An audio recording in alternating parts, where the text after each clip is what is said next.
Ready to move in premium triplex villas at Bachapalli APR projects.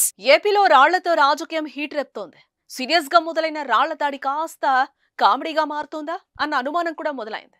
Jagan మీద విజయవాడలో శనివారం రాత్రి రాళ్ల దాడి జరిగి ఆయన ఎడమ కంటి మీద గాయమైంది. దాంతో అది జాతీయ స్థాయిలోనూ హాట్ టాపిక్ అయింది.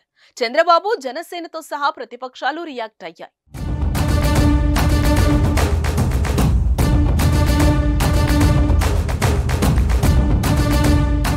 ఇదే కోడికత్తి డ్రామా మాదిరిగానే వైసీపీ చేయించుకుందని టీడీపీ ఆరోపిస్తుంటే జగన్కు వస్తున్న ఆదరణ చూసి ఓర్వలేకే టీడీపీ వారే చేయించారని వైసీపీ నేతలు ఎదురుదాడి చేస్తున్నారు.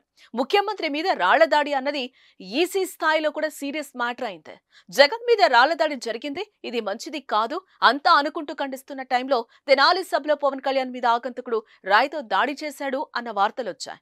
విశాఖ జిల్లా పర్యటనలో ఉన్న టీడీపీ అధినేత చంద్రబాబు వాహనం మీద వెనక ఎవరో ఆకంతకుడు రాయి విసిరాడు అని మరో ప్రచారం సాగింది. ఇలా ఒక్కరోజు తేడాతో ముగ్గురు నేతల మీద రాళ్ల దాడులు జరిగాయి. అసలు ఎందుకు ఇలా జరుగుతోంది అంటే ఏపీ రాజకీయాల్లో ప్రత్యర్థులుగా చూడటం లేదు, శత్రువుల కంటే ఘోరంగా చూస్తున్నారు, కసి పెంచుకుంటున్నారు, ఒకరి మీద ఒకరు కోపం పెంచుకుంటూ మాట్లాడుతున్నారు. పాతాళానికి తొక్కేస్తాను అని ఒక నేత అంటాడు, చెప్పు తీసి కొడతానని ఇంకో నేత అంటారు, వెంటపడి మరీ కొడతామని ఇంట్లోకొచ్చి కొడతామని కూడా నేతలు అంటుంటున్నారు. దీనివల్ల అమాయకంగా ఉండే క్యాడర్కి ఏం తెలుసు? అంత కసి కూడా వారు మెదళ్లోకి ఎక్కించేస్తున్నారు. పరుషమైన భాష వాడుతున్నారు. గతంలో ఒక నాయకుడు మాట్లాడితే ఆయన ప్రసంగం మొత్తం మీద విధానాల మీదనే విమర్శలుండేవి, అంతే తప్ప మరే విధంగా రోత కలిగించే భూతులుండేవి కావు. మీ పాలనలో ఈ పని చేయలేదు, మీరు ఈ మాట చెప్పి తప్పారు అని సున్నితంగానే విమర్శలు చేసేవారు. అందులో చెలోక్తులుండేవి, హాస్యాన్ని వ్యంగ్యాన్ని జోడించి విమర్శలు చేసేవారు. ఇప్పుడు రాజకీయాల మీద అవగాహన లేని వారు కూడా నేతల రూపంలో వేదికలు ఎక్కుతున్నారు. వారు మాట్లాడే భాష ఇంట్లో చిన్నపిల్లలు వింటే తొందరగా పాడైపోవడం గ్యారంటీ అనే టాక్ కూడా వస్తోంది. దాంతో అవతల పక్షం నాయకుడు అంటే శత్రువు అని విలన్ అని అనుకునే పరిస్థితి తెస్తున్నారు. అందరూ నాయకులే, ప్రజల కోసం సేవ చేయటానికే ఉన్నారని అనుకునేలా నేతలే వ్యవహరించడం లేదు. ఓడిపోతే జైలుకే అంటూ వీరే తీర్పిచ్చేస్తున్నారు. ఇవన్నీ మాటలకు బాగానే ఉంటాయి, అవి జరుగుతాయా కానీ జనాలకు అట్రాక్ట్ చేయడానికి వాడుతూ ఉంటారు. కానీ అమాయకపు కార్యకర్తలు అవే నిజాలుగా భావించి దాడులకు తెగపడితే దానికి బాధ్యులు ఎవరు అన్నది $1 మిలియన్ ప్రశ్న. ఈసీ ఒకవైపు నిఘా పెడుతున్నా కూడా దారుణమైన విమర్శలు ఆగడం లేదు.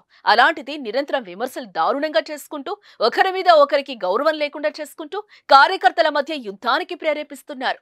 ఇక కార్యకర్తల సంగతి పక్కన పెడితే సంఘ వ్యతిరేక శక్తులకు ఇలాంటివి అనుకూలంగా మారే ప్రమాదం పొంచి ఉంది.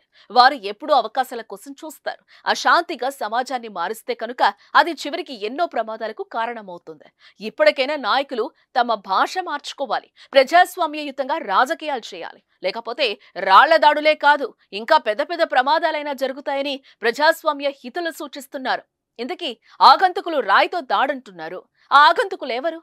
మనమే అంటే ప్రజలే, మనలోనే ఒక వ్యక్తి.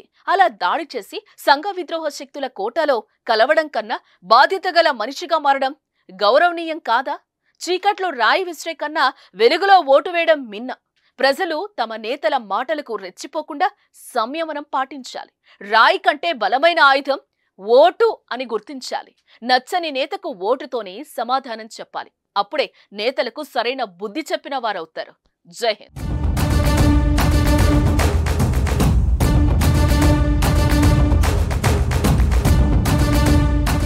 సుమన్ టీవీలో మీ పర్సనల్ అండ్ బిజినెస్ ప్రమోషన్స్ కోసం కింది నెంబర్కి కాంటాక్ట్ చేయండి.